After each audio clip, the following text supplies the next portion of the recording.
Part 11D. Kondisi proses kristalisasi. Telah dijelaskan pada part sebelumnya bahwa tujuan proses kristalisasi yaitu mendapatkan sukrosa atau gula dari nira dalam bentuk kristal dengan jumlah yang optimal dan kualitas yang memenuhi persyaratan SNI. Dengan waktu proses secara keseluruhan, sejak tebu digiling sampai terjadi kristal, membutuhkan waktu yang relatif singkat dan biaya operasional yang relatif mampu bersaing, serta tidak terjadi kerusakan gula atau sukrosa, apalagi kehilangan gula. Dalam upaya mencapai tujuan proses kristalisasi, maka kondisi proses kristalisasi pada pan masak harus dikendalikan pada kondisi yang baik dan benar. Berikut beberapa kondisi proses kristalisasi yang perlu diketahui dan dipahami. Di antaranya, pertama, tekanan dan suhu operasi pan masak. Kedua, suhu bahan pemanas yang digunakan. Ketiga, larutan bahan yang akan dikristalkan. Pertama, suhu dan tekanan operasional pan masak. Telah dijelaskan pada part sebelumnya bahwa sukrosa merupakan bahan yang tidak tahan terhadap suhu tinggi, di mana pada suhu tinggi dengan jangka waktu yang lama, sukrosa akan rusak menjadi bahan yang disebut karamel. Dan untuk diketahui bahwa susunan dari karamel belum mampu diketahui dengan tepat, namun diketahui bahwa terbentuknya karamel dipengaruhi oleh suhu dan komponen lain yang terkandung dalam larutan nira. Apabila selama proses kristalisasi sampai terbentuknya karamel, maka tidak saja terjadi kehilangan gula karena molekul sukrosa yang rusak, tetapi juga berdampak buruk terhadap kualitas kristal gula yang dihasilkan. Karena karamel merupakan bahan yang berwarna coklat gelap. Untuk menghindari terjadinya karamelisasi, maka proses penguapan nira dilaksanakan pada suhu yang rendah dengan waktu yang cepat, sehingga tidak saja diperlukan energi panas yang cukup besar, tetapi juga kondisi tekanan vakum yang stabil. Pada suhu yang perlu diperhatikan dan dipahami yaitu pertama, daya dorong atau driving force terjadinya perpindahan panas dari media steam pemanas ke nira. Untuk mempercepat terjadinya perpindahan panas, dilakukan dengan cara meningkatkan daya dorong atau driving force perpindahan panas, yaitu memperbesar nilai selisih suhu atau delta T antara suhu steam pemanas dan suhu nira. Dengan besarnya nilai delta T, maka didapat transfer energi panas yang relatif tinggi.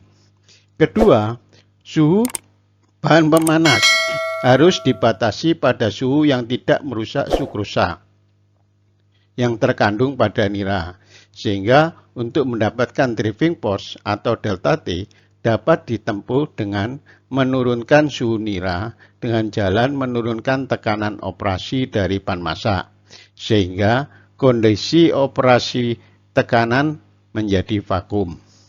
Berikut gambaran kenaikan titik didih larutan gula pada kemurnian 100 dan kemurnian 60 yang ditunjukkan dalam bentuk tabel dari larutan Brix 5 sampai dengan larutan dengan Brix 90 disajikan pada tabel pertama. Tekanan operasi pan masak. Untuk mendapatkan kualitas kristal yang baik, proses kristalisasi harus dilaksanakan pada suhu rendah, yang berarti tekanan operasi dalam pan masak juga harus rendah. Kondisi tekanan operasi rendah sekaligus dimungkinkan untuk mendapatkan driving force atau selisih suhu atau delta T antara bahan pemanas dengan nira yang besar. Seperti yang telah dijelaskan pada part 9D, tentang kondisi operasi pan penguapan juga berlaku pada kondisi tekanan operasional pan masak, di mana tekanan operasi dibuat rendah atau kondisi vakum sehingga titik didih nira menjadi rendah. Berikut diberikan data hubungan antara suhu didih air versus tekanan vakum yang disajikan dalam bentuk tabel 2 sebagai berikut. Pada kimia fisika, kita kenal dengan sifat koligatif larutan, di mana sifat ini tidak bergantung pada jenis atau ukuran zat terlarut, namun hanya dipengaruhi oleh jumlah komponen yang terlarut, dan sifat ini salah satunya yaitu kenaikan titik didih larutan. Begitu juga pada larutan gula teknis atau nira, juga terjadi kenaikan titik didih sehingga titik didih nira lebih tinggi dari titik didih pelarutnya, yaitu titik didih air.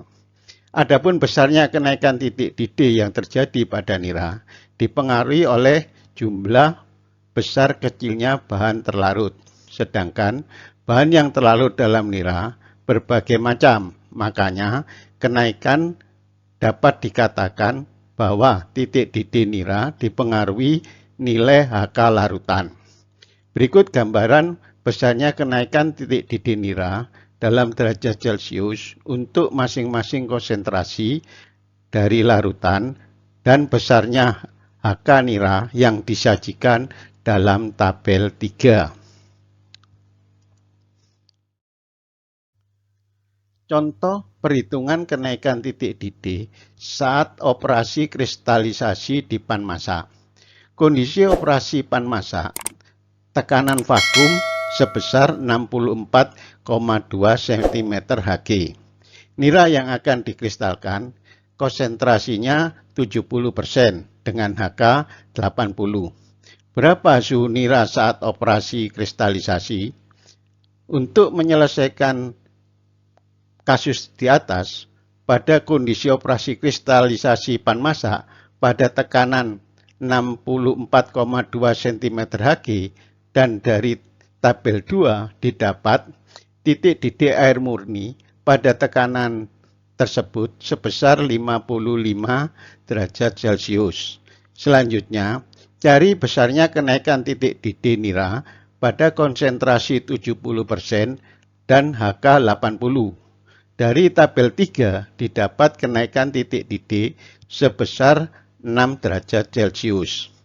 Maka suhu nira pada pan masak saat operasi kristalisasi sama dengan 55 ditambah 6 sama dengan 61 derajat Celcius.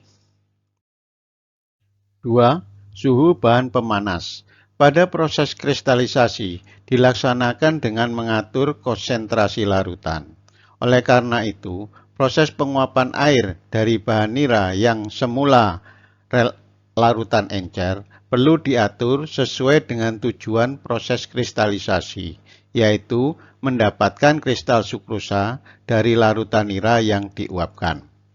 Proses kristalisasi dilakukan pada suhu di mana sukrosa tidak boleh rusak, jadi suhu relatif rendah, sehingga suhu bahan pemanas yang digunakan pun dipilih yang memiliki suhu relatif rendah. Hal ini juga terjadi pada proses penguapan tahap pertama di pan penguapan. Oleh karenanya, lihat kembali part 9D tentang kondisi operasi pan penguapan. Pada pelaksanaan proses kristalisasi, meskipun kondisi operasi diatur dan dijaga pada tekanan dan suhu yang relatif rendah, namun perlu diupayakan terjadinya proses perpindahan panas harus dapat berjalan cepat dengan membuat driving force atau selisih suhu atau delta T yang relatif tinggi. Hal yang perlu diperhatikan bahwa selama proses penguapan di mana air berubah menjadi uap, umumnya dimulai dengan terbentuknya gelembung uap air. Dan saat terbentuknya gelembung uap air yang semula berada di dalam larutan nira, selanjutnya gelembung keluar dari larutan dan akan menempel pada permukaan bidang pemanas. Dan kalau suhu bidang pemanas tinggi sampai mencapai suhu di mana sukrosa akan rusak, maka sukrosa yang menempel pada bidang pemanas juga akan rusak, terbentuk karamel yang berwarna gelap.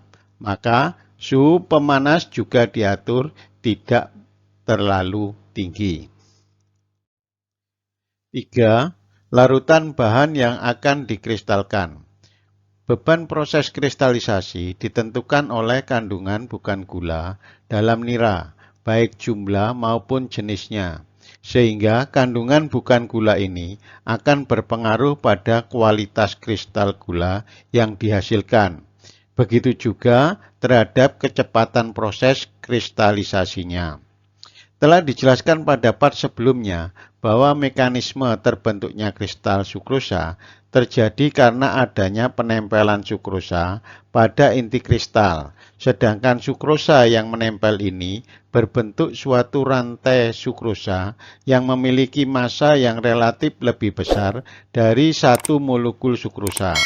Dan apabila dalam larutan nira tersebut terdapat molekul non-sukrosa yang memiliki massa lebih kecil dari rantai sukrosa yang akan menempel pada kristal, maka terdapat kemungkinan molekul non-sukrosa tersebut akan ikut dalam gerakan rantai sukrosa yang menempel pada kristal yang ada. Dengan demikian, terdapat kemungkinan non-sukrosa akan ikut masuk ke dalam kristal, sehingga kemurnian kristal yang dihasilkan akan terganggu, apalagi bila non-sukrosa yang terbawa dan menempel pada kristal gula yang dihasilkan adalah molekul non-sukrosa yang memiliki warna gelap. Oleh karenanya, pada proses kristalisasi yang ideal, diharapkan yang menempel pada inti kristal adalah rantai molekul sukrosa sebanyak-banyaknya, sehingga kristal gula yang dihasilkan memiliki kemurnian yang tinggi, dan sisa larutan yang tertinggal atau disebut larutan kedua atau juga disebut strup akan memiliki tingkat kemurnian yang lebih rendah dengan konsentrasi kandungan non-sukrosa yang meningkat. Karena tingginya konsentrasi non-sukrosa pada larutan kedua atau pada strup ini, maka saat pembentukan kristal gula dari bahan larutan kedua atau dari bahan strup, akan terdapat kemungkinan non-sukrosa ikut nempel pada kristal yang dibuat. Oleh karenanya, proses kristalisasi dengan menggunakan bahan larutan kedua atau bahan strup perlu dilakukan dalam beberapa tingkat atau langkah kristalisasi, tidak hanya dalam satu tingkat saja. Agar masih dapat diperoleh kristal gula hasil yang memenuhi persyaratan sekaligus mendapatkan beban pabrik yang optimal, maka perlu dilakukan penetapan banyaknya jumlah tingkat atau jumlah langkah kristalisasi. Dan untuk menetapkan jumlah tingkat kristalisasi sangat tergantung pada tinggi rendahnya HK pada larutan nira mentah yang diproses. Berikut jumlah tingkat atau langkah kristalisasi yang umum dilaksanakan pada pabrik gula yang ditentukan dari besarnya nilai HK nira mentah yang akan diproses. Dan untuk pabrik gula kristal putih atau GKP, setiap tingkat atau setiap langkah dinamai dengan huruf besar. Misalkan, apabila HK nira mentah di atas 85%, maka gula biasanya akan melakukan proses kristalisasi dengan 4 tingkat, yaitu tingkat A, B, C, dan D. Apabila HK nira mentah antara 74 sampai dengan 84, biasanya pabrik gula akan melakukan proses kristalisasi dengan 3 tingkat. Misalkan tingkat A, C, dan D. Apabila HK nira mentah di bawah 73, biasanya pabrik gula akan melakukan proses kristalisasi dengan 2 tingkat, yaitu tingkat A dan tingkat D. Kesimpulan, kandungan bukan gula atau non-sukrosa merupakan faktor yang berperan negatif terhadap kondisi proses kristalisasi. Di antaranya, pengaruh negatif pertama, nira dengan kandungan bukan gula atau non-sukrosa yang tinggi atau bisa dikatakan nira dengan harga rendah, terdapat kemungkinan kotoran bukan gula atau non-sukrosa menempel pada kristal yang menyebabkan kualitas atau mutu kristal kurang baik. Karena kristal yang dihasilkan di samping memiliki kemurnian rendah juga menyebabkan warna kristal tidak putih. Pengaruh negatif kedua, tingginya kandungan bukan gula atau non-sukrosa akan menyebabkan viskositas atau kekentalan nira tinggi. Perlu diketahui, dalam larutan yang viskus atau yang kental, maka kecepatan kristalisasinya rendah, sehingga dibutuhkan waktu proses kristalisasi yang cukup lama. Di samping itu, hasil kuit yang dihasilkan juga akan memiliki viskositas tinggi. Hal ini akan menyebabkan tambah sulit pemisahan larutan kedua atau larutan struknya. Dari kedua pengaruh di atas, dampak seriusnya kapasitas giling akan menurun karena waktu proses lama, sementara kapasitas masing-masing peralatan yang ada di pabrik gula terbatas. Sekian telah dibahas part 11D tentang kondisi proses kristalisasi, dan pada part berikutnya akan dibahas tentang pembuatan inti kristal atau bibit. Terima kasih.